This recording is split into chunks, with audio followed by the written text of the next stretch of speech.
כן, ואיתנו באופן נמצא אחד האנשים המרכזיים שדחפו את תהליך הסכם אוסלו ובכלל, מכיר היטב את המערכת הסבוכה של קשרים דיפלומטיים עם מדינות וגורמים שאינם ידידותיים לישראל. רוצה להגיד ערב טוב לשר המשפטים לשעבר יוסי ביילין, שלום לך. ערב טוב.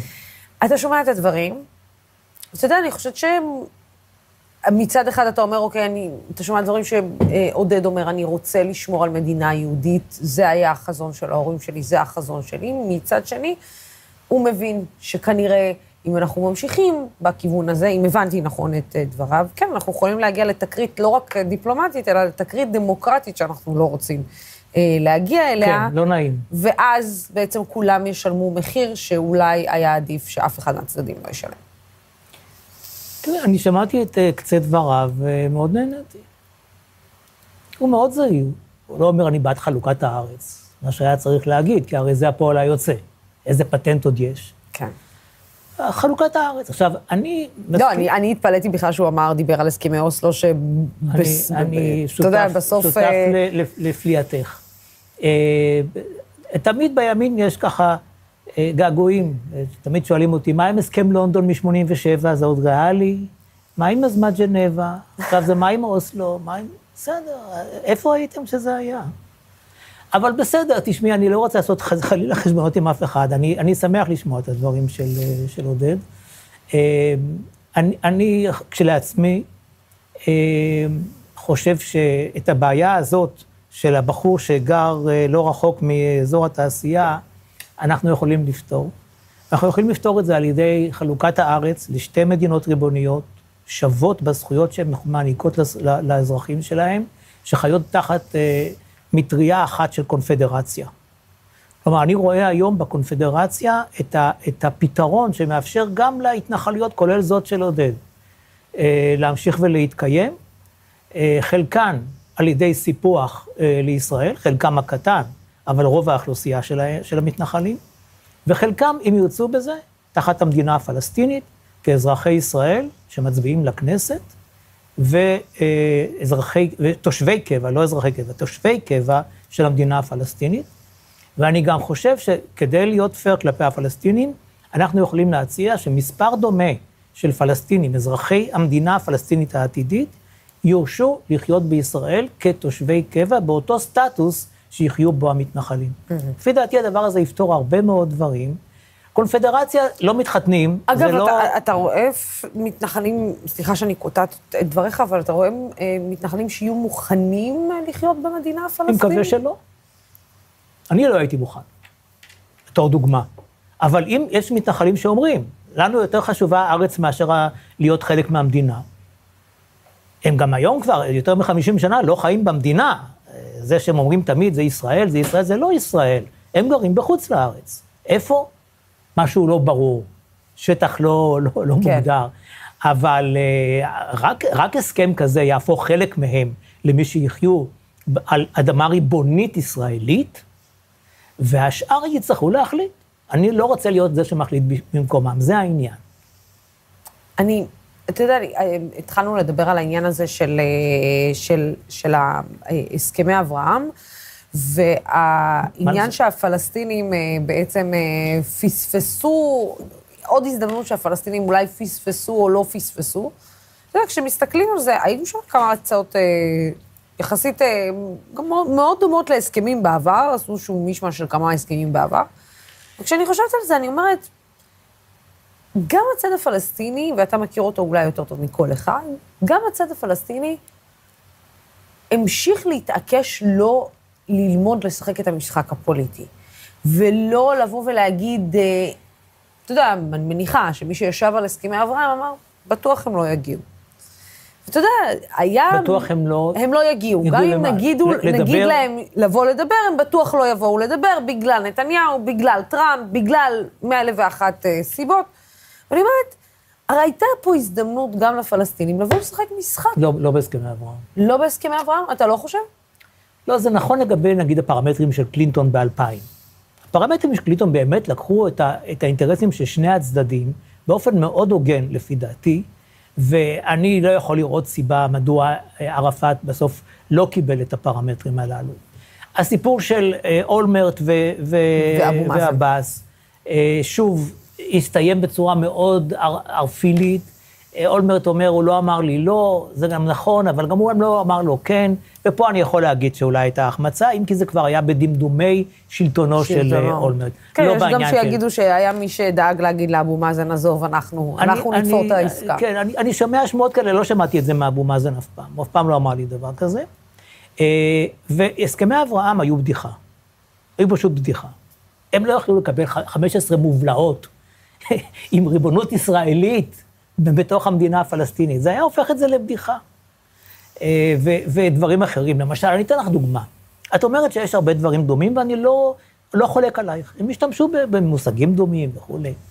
אבל למשל, לגבי הנושא של פלסטינים פליטים, או צאצאי פליטים, הם אומרים שלגבי המדינה הפלסטינאית, לגבי ישראל לא תהיה כניסה של פליטים.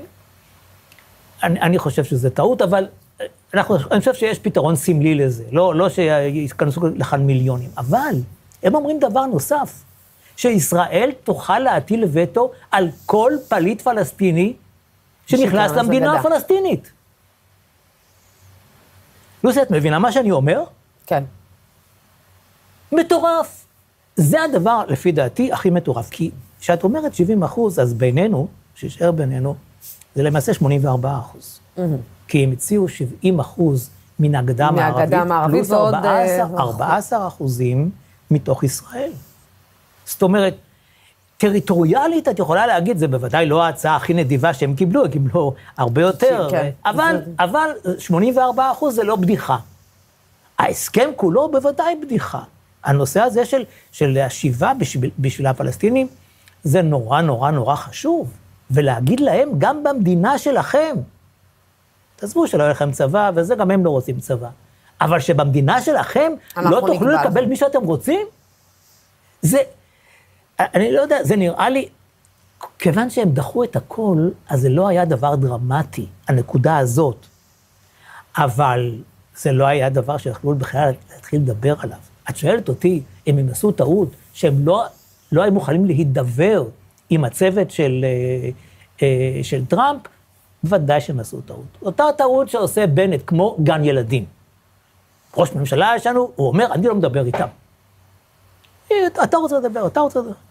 אני לא אוהב את זה, אבל דברו. שבאמת בנט לא רוצה לדבר איתם, או שבנט לא רוצה שיגידו למה בנט דיבר איתם? זה לא מעניין אותי. הדבר האחרון שמעניין אותי זה מה המוטיבציה של בנט לא לדבר. אני אומר, בגן הילדים הזה, יש ילד שהוא מנהל את החבורה, והוא אומר, אני לא אדבר איתם. אבל הילד הזה שמנהל את החבורה, בעצם החבר הכי טוב שלו, או החבר הכי נאמן שלו, או זה ששומר על אחד מהנכסים שלו, נגדיר את זה, בצורה כזאת או אחרת, לא הגדרה נכונה, אבל שר הביטחון, בני גנץ, לא נוסע על דעת עצמו לפגוש את אבו מאזן. אני מניחה שישנה לפחות שיחת תיאום ציפיות, שיחת עדכון. כן, אבל זה לא אותו דבר, הוא בא ואומר, אני לא מדבר איתך על נושאים מדיניים, הוא נוסע בתור ראש השב"כ, גנץ. הוא מקצוען בתור ראש השב"כ. חברים שלי ממרץ נוסעים משם כדי לבקר חברים. לא מדברים על נושאים מדיניים. אוקיי, בסדר. זה יכול דבר כזה להיות, לא לדבר על נושאים מדיניים. אתה יכול להגיד, הפתרון שלי איננו מדינה פלסטינאית. בניגוד לביבי שנאם את נאום בר אילן ואמר שהוא מוכן לתמוך בפתרון שתי המדינות, אני לא. סחטן, אני יכול להבין את זה, אבל לא לדבר. אין תחליף לראש ממשלה, אין דבר, עוד לא המציאו. זה אומר ראש ממשלה, או שלא מדברים. כשאתה ראית בעצם, שהממשלה הזאת מודיעה בריש גלי, כחלק מההסכם של התאחדותה, הוא בעצם, אנחנו לא דנים בסוגיה הפלסטינית. זה משהו שנראה לך הגיוני? זה מצחיק. זה מצחיק כמו שזה עצוב. כי זה לא הבעיה הפלסטינית, זה הבעיה הישראלית. בדיוק מה שאמר קודם אדון רביבי. אנחנו במצב שהיהודים הם כבר לא רוב במדינתם. אז מי שיש לו בעיה עם הנושא הציוני ומדינה יהודית, ורואה בזה משהו גזעני וכו', זה ויכוח אחר. בתור אחד שלא רואה בזה דבר גזעני, וחושב שמותר ליהודים שתהיה להם מדינה משלהם, בוודאי לצד מדינה ריבונית פלסטינית, שיהיו לאנשי הזכויות שוות, ולא נשלוט בהם, ולא נרדה בהם. אני לא מוכן לוותר על המדינה היהודית הזאת ועל הרוב היהודי, ובנט מוכן. זה ההבדל בינינו. ואני חושב שאי אפשר, כיוון שהנושא של אובדן הרוב היהודי, הוא לא עניין של עוד 20 שנה. הוא כאן, עכשיו, לא תהיה להם ברירה אלא לדבר על זה. ואם הם לא ידברו על זה, המציאות תטפח על פניהם. איך אתה חושב שהדבר הזה לא, העניין אובדן הרוב היהודי במדינת ישראל, איך אתה בעצם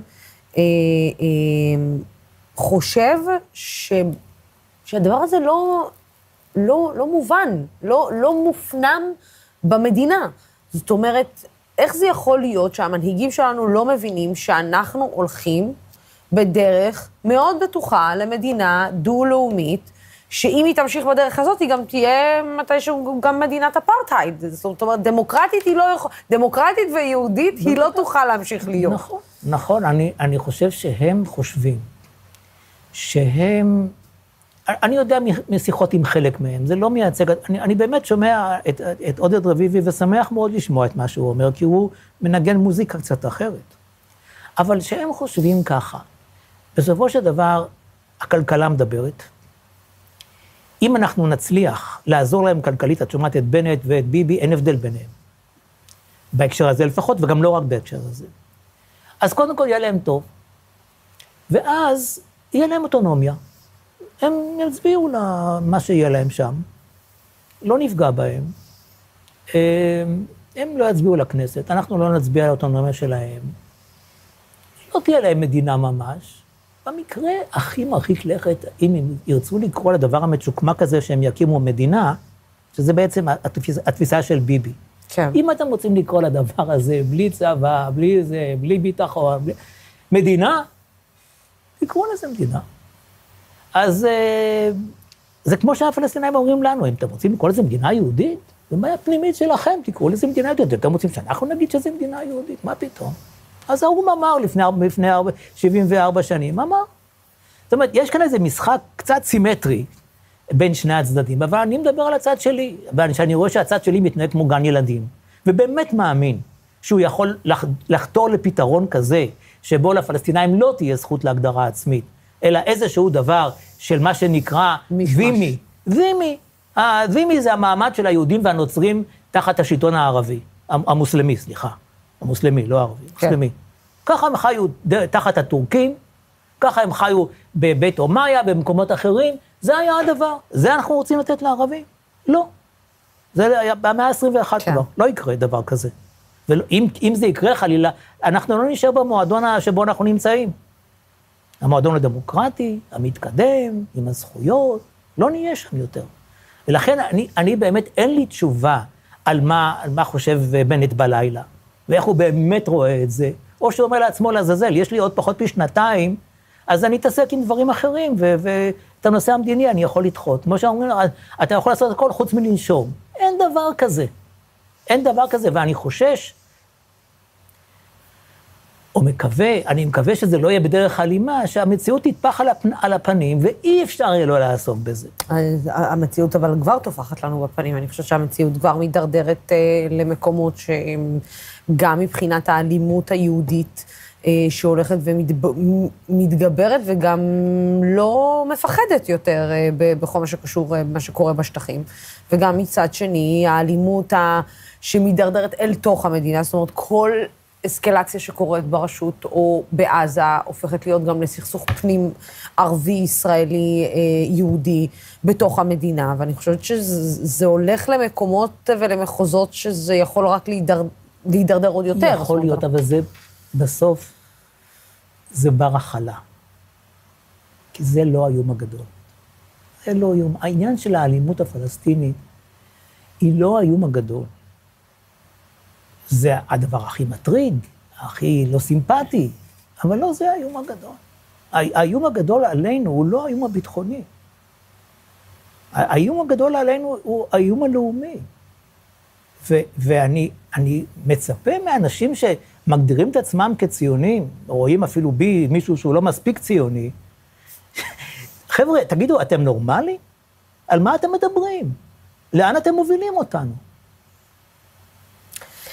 יוסי בן, ועוד לא התחלתי לדבר איתך על השמאל הפרוגרסיבי, ואיך ארצות הברית בכלל נכנסת לסיפור הזה, והאם בכלל יש עם מי לדבר בארצות הברית, ואם אולי עדיף לפתור את הדברים עם הממשל הזה של ביידן, ולא עם ממשל אחר, אולי אחר, כך שישתנה. אבל לא הספקנו לדבר על כל הדברים, אבל יוסי בן, תמיד תענוג וכבוד גדול לדבר איתך. תודה רבה. כל שפוי, בזמן שלא רוצים בכלל לדבר ולהשמיע קולות. תודה רבה.